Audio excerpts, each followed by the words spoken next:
소설 히라버 시간. 우리 사이에 칼이 있었네 라고 자신의 묘비명을 써달라고 보르헤스는 유언했다. 일본계의 혼혈인 비서였던 아름답고 젊은 마리아 코타마에게. 그녀는 87세의 보르헤스와 결혼해 마지막 석 달을 함께 지냈다. 그가 소년 시절을 보냈으며 이제 묻히고 싶어 했던 도시 제네바에서 그의 임종을 지켰다. 한 연구자는 자신의 책에서 그 짧은 묘비명이 서슬퍼런 상징이라고 썼다. 보르헤스의 문학으로 들어가는 의미심장한 열쇠라고.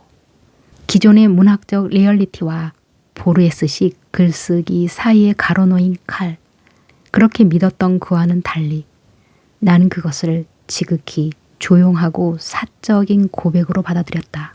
그 한 줄의 문장은 고대 북구의 서사시에서 인용한 것이었다. 한 남자와 한 여자가 한 침상에서 보낸 첫 밤이자 마지막 밤. 새벽이 올 때까지 두 사람 사이에 장검이 놓여 있었다. 그 서슬퍼런 칼날이 만년의 보르헤스와 세계 사이에 길게 가로놓였던 실명이 아니라면 무엇이었을까? 스위스를 여행한 적이 있지만 제네바에는 들르지 않았다. 그의 무덤을 굳이 직접 보고 싶지 않았다.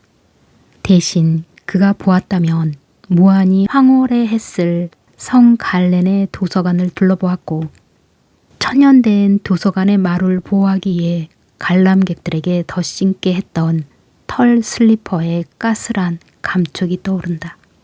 루체른 선착장에서 배를 타고 저물역까지 얼음 덮인 알프스의 협곡 사이를 떠다녔다. 어느 곳에서건 사진은 찍지 않았다. 풍경들은 오직 내 눈동자 속에만 기록되었다. 어차피 카메라로 담을 수 없는 소리와 냄새와 감촉들은 귀와 코와 얼굴과 손에 낱낱이 새겨졌다. 아직 세계와 나 사이에 칼이 없었으니 그것으로 그땐 충분했다. 히라버 시간, 한강. 히라버 하니까 예스럽고 신비스럽죠. 히라버는 그리스어의 한문식 표기이죠. 소설에는 두 명이 등장해요.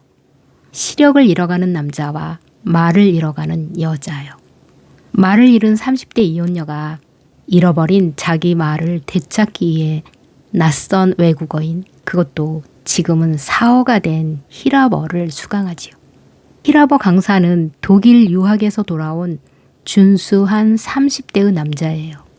그런데 치명적이게도 이 남자는 유전적인 실명을 비켜가지 못한 절망 상태예요. 어느 날 문에 갇힌 새 한 마리의 파닥거림에 두 사람은 순차적으로 반응하며 상대가 가진 약점을 서서히 깨달아가게 되지요. 손바닥 필담 한마디를 나누기 위해 아주 미세하고 느릿한 호흡을 흘려보내는 느낌이에요. 두껍지 않은 분량의 소설을 읽다 보면 저절로 정숙해지는 기도실에 와 있다는 그런 성스러운 느낌이 스며들 것입니다. 또 읽다 보면 저절로 눈을 감고 싶어지기도 해요. 눈을 감으면 잃어가는 것들이 남긴 여운이 더 선명하게 와닿잖아요. 소리도 더 또렷하게 들리고요.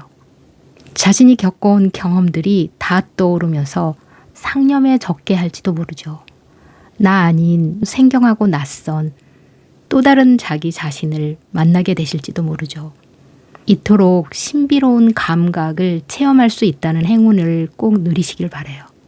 이 연약하면서도 섬세한 묘사가 이끌어가는 강력한 마법, 한강 노벨 문학의 최고의 순간은 소설의 첫 장면입니다.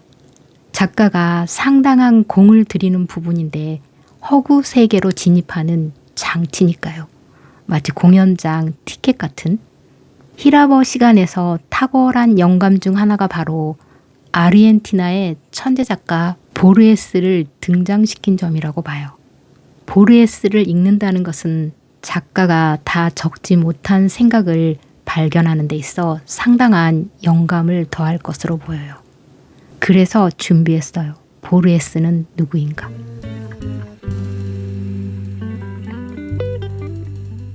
보르헤스는 축구 강대국 아르헨티나에서 1899년 출생하여 1986년 사망인데요. 보르헤스는 라틴 문학을 대표하는 작가로 20세기 유럽에 끼친 영향력에 비춰 잘 알려져 있지 않는 편인데요. 그는 2번의 쿠데타 경량 속에서 한 번은 시국 선언문 작성의 주동자로 시립도서관 사서직을 빼앗기고 또 한 번의 쿠데타에서는 그에 대한 보상으로 국립도서관 관장직을 얻게 되어요. 작가로서 불안정한 정치 환경은 치명적인데요. 치명적이기로는 시력 약화와 실명이라는 유전적 환경도 더해졌지요. 히라버 시간 첫 문장은 보르헤스의 묘비명입니다. 우리 사이에 칼이 있었네. 한 연구자는 자신의 책에서 서슬퍼런 상징이라고 했다죠.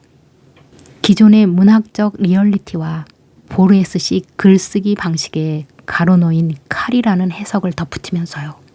이에 반해 한강은 지극히 사적인 자기 고백으로 받아들였다고 말합니다. 보르헤스와 세계 사이에 길게 가로놓인 칼은 실명이었을 것이라고요. 보르헤스는 어린 시절 영국인 할머니와 영국인 가정교사의 손에 자라며 영어로 생각하고 스페인어로 말하는 것이 자연스러울 정도였다고 합니다.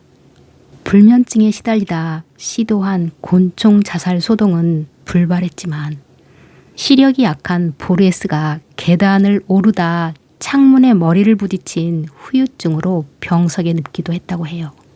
그는 환갑을 한참 넘어 68살에 옐사 미안과 결혼했다 3년 만에 이혼하고 노모가 사망한 후에 38세 연하인 비서 마리아 코다마에게 의지해오다가 죽기 1년 전 자신의 작품에 대한 모든 권리를 적절한 조치를 취하기 위해 코다마와 혼인신고를 해두었다고 해요. 보르헤스의 문학은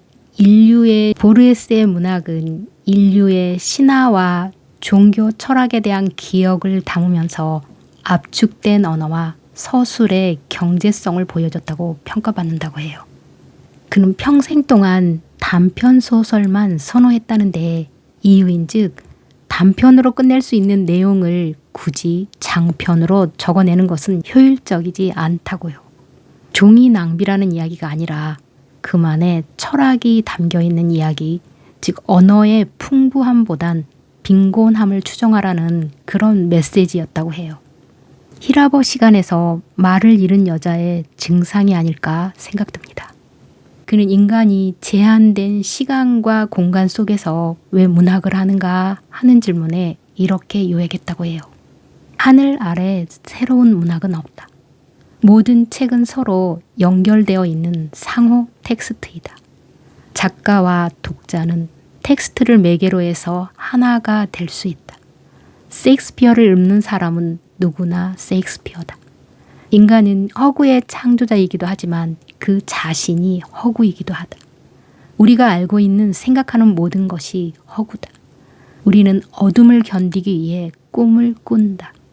우리는 꿈을 꾸지만 누군가의 꿈속의 인물이기도 하다. 위대한 작가는 후배 작가들의 글 속에서 희미하게 되살아나 영생을 누린다. 작가는 누구나 앞선 작가들의 영향을 받았기에 독창적인 그 누구도 아니지만 오히려 아무도 아니기에 죽지 않는 사람이 된다. 실제로 그의 대표작인 픽션을 읽어보면 환상과 허구 그리고 현실과 진리에 대한 탐구서 같은 느낌이 들어요. 제목 그대로 픽션임을 알고 읽으면서도 이 허구가 진실이라고 믿어지면서 내가 지금까지 믿고 있던 자유의지의 존재를 환상일지도 모른다는 의심이 들게 되죠. 깊은 사고와 아이디어들이 마구마구 쏟아져 나오는 경탄스러운 작품인데요. 한마디로 역설적인 사유훈련서라고도 볼 수 있을 것 같아요. 우리가 평소에 진리로 받아들여지는 모든 과학적 사실들이 언젠가 사실이 아님이 밝혀질 것이라는 거죠. 인간은 자기가 살고 있는 시대의 지식 수준으로 해석할 만큼만 해석할 수 있기 때문이라는 겁니다. 마치 멀리서 사람처럼 보이던 형체가 가까이 다가가면서 한 그루의 나무로 확인되는 것처럼요. 시력을 잃어가는 남자의 첫사랑. 보이는 세계를 이제 이름으로써 무엇을 얻게 될 것인지, 인간의 모든 고통과 후회, 집착과 슬픔과 나약함들을 참과 거짓의 성근 그물고 사이로 빠져나가게 한 뒤 사금 한 줌 같은 명제를 건져 올리는 논증의 과정에는 늘 위태하고 석연찮은 데가 있기 마련입니다. 대담하게 오류들을 내던지며 한 발 한 발 좁다란 평균대의 일을 나아가는 동안 스스로 묻고 답한 명철한 문장들의 그물 사이로 시퍼런 물 같은 침묵이 일렁이는 것을 봅니다. 그러나 계속 묻고 답합니다. 두 눈은 침묵 속에 시시각각 물처럼 차오르는 시퍼런 정적 속에 담가둔 채 난 당신에게 왜 그토록 어리석은 연인이었을까요?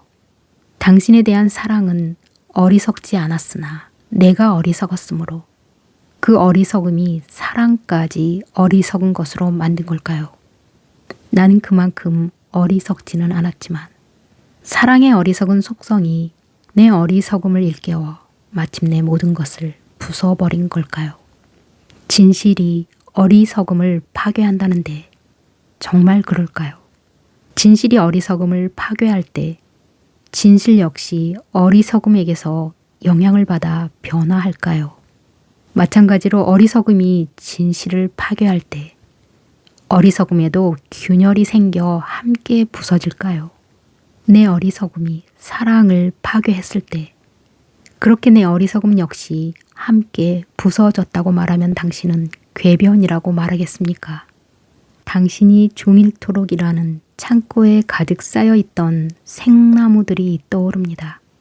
사람들 몰래, 특히 당신의 아버지 몰래 나는 그곳에 숨어들어 당신이 일하는 모습을 지켜보곤 했지요. 널빤지들을 톱으로 켜고 끌로 깎고 사포로 밀어내는 당신의 모습은 아무리 지켜봐도 실증나지 않았습니다. 당신의 일이 길어지면 나는 작업실 구석구석을 꼼꼼히 들여다보았지요. 건조시키기 위해 벽면 가득 널어놓은 널빤지들의 코를 대보고 손끝으로 매만져 보았지요. 향이 진한 삼나무, 흰 자작나무, 얼굴을 가까이 대면 은은한 향이 나는 소나무, 당신의 둥근 어깨를 닮은 다갈색 나이테들, 당신의 목소리는 아마 그 생나무들의 감촉과 냄새를 닮은 어떤 것일 거라고 막연히 그때 나는 생각했습니다. 하지만 그런 호기심과 한상 때문에 당신의 목소리가 궁금했던 것은 결코 아니었습니다. 그때 나는 17살이었고 당신은 내가 처음으로 사랑한 사람이었습니다. 당신과 함께 살고 싶다고 나는 생각하고 있었습니다. 생명이 있는 한은 언제까지나 헤어지지 않을 거라고 믿고 있었습니다. 그래서 무서웠습니다. 결국 나는 눈이 멀 것이었습니다. 더 이상 당신을 볼 수 없게 될 것이었습니다. 필담으로도 수화로도 당신과 말을 나눌 수 없게 될 것이었습니다. 갑자기 쌀쌀해진 휴일 오후, 일을 쉬며 차를 끓이던 당신에게 나는 물었습니다. 어떤 위험도 미처 헤아리지 못한 채 조심스럽게, 아니 백지처럼 순진하게, 독순술 수업에서 배운 대로 무슨 말이든 나에게 해줄 수 있어요? 당신은 주의 깊게 내 입술을 들여다보았고 멍한 시선으로 내 눈을 마주 보았습니다. 나는 찬찬히 더 설명했습니다. 우리는 언젠가 함께 살게 될 것이고 나는 눈이 멀 것이라고. 내가 보지 못하게 될 때 그때는 말이 필요할 거라고. 얼마나 여러 번 머릿속으로 시간을 되돌려 그날의 내 어리석음을 깨끗이 지워버리기를 원했는지 당신은 알지 못하겠지요. 당신의 얼굴은 차갑게 굳었고 부슬비가 내려 나무 향이 더 진해진 창고에서 즉시 나를 내쫓았습니다. 더 이상 나를 만나려 하지 않았고 물론 나에게 키스하지 않았고 치렁치렁한 검은 머리칼에 좋은 냄새가 나는 목덜미에 섬세한 쇠골에 얼굴을 묻게 하지 않았고 갈망하는 내 손을 당신의 셔츠 속에 끌어넣어 심장 박동을 느끼게 하지 않았고 새벽부터 당신의 집 앞에서 서성이며 기다린 나를 단호히 외면했고 내 손가락이 끼건 말건 힘을 다해 창고 문을 닫았고 마침내 몇 주가 더 흐른 밤 필사적으로 사과하는 내 얼굴에 주먹을 날렸습니다. 나도 당신도 놀랐습니다. 떨어진 내 안경을 줍지 않은 채 코와 입술에서 들큼한 피가 흐르는 대로 버려둔 채 나는 당신의 다리를 안았습니다. 몸을 떨며 당신은 나를 밀어 넘어뜨렸습니다. 이글이글 타는 눈으로 한순간 입술을 열었습니다. 당장 나가. 겨울밤 창문 틈을 핥히며 들어오는 바람소리, 실톱이 쇠 위에서 소리치고 유리창이 갈라지는 소리, 당신의 목소리. 나는 더듬더듬 배로 기어가 다시 당신의 다리를 안았습니다. 정말 몰랐습니까? 나는 당신을 사랑했습니다. 이해할 수 없는 광기로 당신이 나무 토막을 집어 내 얼굴을 쳤을 때, 내가 즉시 기절했을 때, 될 것 같은 눈물이 내 눈에서 흐르고 있었던 것을 당신은 보았습니까? 어리석음이 그 시절을 파괴하며 자신 역시 파괴되었으므로 이제 나는 알고 있습니다. 만일 우리가 정말 함께 살게 되었다면 내 눈이 멀게 된 뒤 당신의 목소리는 필요하지 않았을 겁니다. 보이는 세계가 서서히 밀물처럼 밀려가 사라지는 동안 우리의 침묵 역시 서서히 온전해졌을 겁니다. 이제 당신은 아이를 안고 어두운 성당에서 걸어 나옵니까? 그곳은 이곳보다 7시간 늦게 해가 뜨지요. 이제 멀지 않은 날에 내가 정오의 태양 아래에서 필름 조각들을 꺼내들 때 당신은 새벽 5시의 어둠 속에 있겠지요. 당신 손등에 정맥을 닮은 검푸른 빛은 아직 하늘에서 다 새어 나오지 않았겠지요. 당신의 심장은 규칙적으로 뛰고 타오르며 글썽이던 두 눈은 눈꺼풀 아래서 이따금 흔들리겠지요. 완전한 어둠 속으로 내가 걸어 들어갈 때 이 끈질긴 고통 없이 당신을 기억해도 괜찮겠습니까?